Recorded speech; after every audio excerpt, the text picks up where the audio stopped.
are the guys out there that could still help you win floating on the waiver wire? Let's find out. Welcome back, Endgame community. I'm Pierre, here to talk about some waiver wire pickups that can help you even as late as week 16. But first, let's get to the injury news from this past weekend. Thankfully, it's a light injury report, only a couple of names to get to. The big one was actually on Saturday, and that was Jonathan Taylor. You saw went out in the very first series of that game, which turned about to be an epic game of the Colts first going ahead and then choking in historical fashion. But anyways, Jonathan Taylor wasn't there for it. Will he be around for the rest of the season? It's too soon to say, but know that there's an ankle injury, and so you might need to pivot to the backup, which is, well, who is it? Is it Deion Jackson, who had been the backup for most of the season and performed pretty well? Or what about Zach Moss, who got more carries by quite a big margin than Deion Jackson?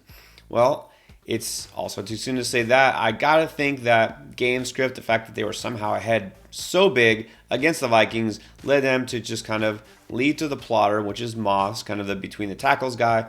Deion Jackson does have more fancy upside because he catches passes, and he also is a better runner than Moss. But at this point, you can only consider this kind of an ugly two-man timeshare on a team that isn't that great.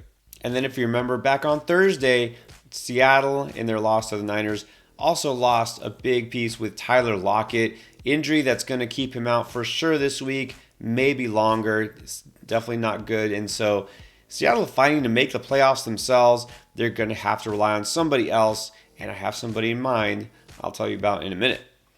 Let's also talk about Caleb Huntley of the Atlanta Falcons, running back, part of a timeshare there. You know, they've been using 3 different guys in and out. Well, he left with an ankle injury, not sure the severity yet, but he's somebody who could miss time for the last couple of weeks of the fantasy season, and that just leads to better things for our first waiver wire pickup.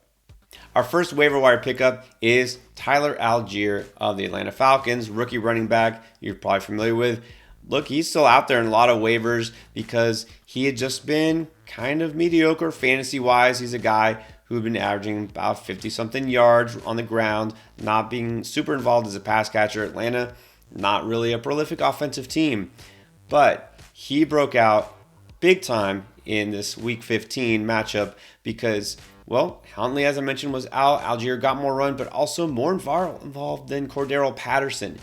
And I did mention Algier last week on our early waiver wire video. I didn't realize he would break out this soon. I was looking ahead towards the last couple of weeks, but man, he took advantage. 139 yards on the ground, and he did that in only 17 carries. Also scored a touchdown.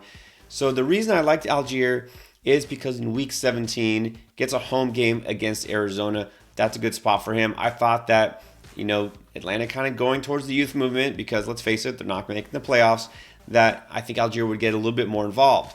Well, he was a little bit more involved, and he was definitely the best by far part of this offense. You know, Desmond Ridder still looked like a rookie. You know, they're going to rely on that running game no matter what the situation is. So you've got to like Algier, except here the fact is I don't like him this coming week, and that's the odd thing because they have to face Baltimore, which has been really good defensively, especially against the run as of late. So Algier is playable, but I mainly like him for week 17. And then we have to talk to you again about Jerick McKinnon. Look, some of you were wise and scooped him up. Had a couple of you tell us on the live show that you actually played him. Good on you if you did, because he came through big for the second straight week. And you know what? It seems like this is legit. They are going to him more than anybody in this offense, really. He's been more productive, not only than Isaiah Pacheco and the receivers, even Travis Kelce. Jerick McKinnon in the last 2 weeks has been the best player in Kansas City. So I think they're going to go to him again. Now, obviously, the matchup isn't going to be as good when they faced Houston this past week, but just look at what McKinnon has done these past 2 games. 74 rushing yards. Okay, whatever for a running back. 182 receiving yards and 4 touchdowns combined in the last 2 games. Plus all those receptions, boosting that total in PPR. I mean, he's been a stud. I can't guarantee he'll do that kind of output again, but are you really going to take a chance that he doesn't? At this point, it seems like the Chiefs were just saving him for the playoff stretch and the end of the season. I have no other explanation. CEH is still out. Not that he was doing much. Pacheco was still involved. And look, Pacheco was good, but McKinnon's role is as a pass catcher. And like I said, he's been a prolific pass catching running back. That's what you want in PPR. Perfect guy to plug in and play your RB2. If McKinnon is out there, at the very least, you have to grab him so nobody else does. Let's talk about another veteran running back who's kind of back from the dead, pulling a gravedigger here, Raheem Mostert. And you saw in that Buffalo game, he was running hard and running fast. I mean, Jeff Wilson was out, so that definitely benefited him. Not sure if Jeff Wilson will be back next week. That obviously would kind of cut into some of his appeal. But would it shock you if Mostert was the lead back again based on how well he did run? 156 total yards versus Buffalo, 136 of those on the ground. His season high, obviously, with Miami. And look, Mostert is a guy has that home run ability, and he's got a great smash spot when he plays Green Bay next week. So there's risk, obviously. I mean, not too many running backs you can't say there's risk with, but he pretty much owned this backfield, had 17 carries.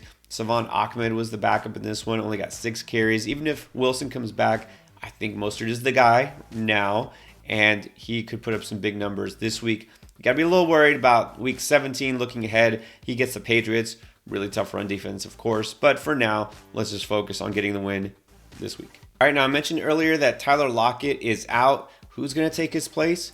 It's going to be Marquise Goodwin. You might remember him, the track star guy with like 4.2 blazing speed. Spent some time with the Niners earlier in his career.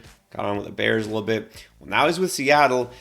It's been pretty quiet for the most part, but look, a couple of weeks ago, he did have 95 yards and a touchdown on 5 catches. With Lockett out for sure this week, maybe longer, he's going to be the number 2 guy. And let's face it, they're going to need to pass the ball a lot because they play Kansas City this coming week. So based on volume alone, you could see him get several targets. You know he's got that speed where he can break a long one. I mean, Marquise Goodwin, I'm not going to lie, it's definitely a lotto ticket here. He could give you hardly anything, but there is some upside here. So if you're hurting at wide receiver, Goodwin is a very interesting name. And then you need a tight end. Look no further than Juwan Johnson. He was picked up quite a bit after the last couple of weeks where he was scoring touchdowns, but then he was hurt, missed a game, and now he's back at it. So if he's still out there, you need a tight end. Obviously, he's going to be the number 1 pick. In the last 7 games, 7 touchdowns. Obviously, you got 2 this past weekend. Not a ton of catches and yardage, but look, if you're streaming tight end at this point in the season, you want a guy who can score a touchdown. That's what you're looking for because you can't count on the rest. I'm going to go with Juwan Johnson until he proves me wrong and stops scoring touchdowns. And then for all you deep league owners, let's talk about a wide receiver that is now kind of coming back to relevance, but just a little bit. Byron Pringle of the Bears. You know, Darnell Mooney on IR, season is over. Chase Claypool gone. Who are the wide receivers for the Chicago Bears?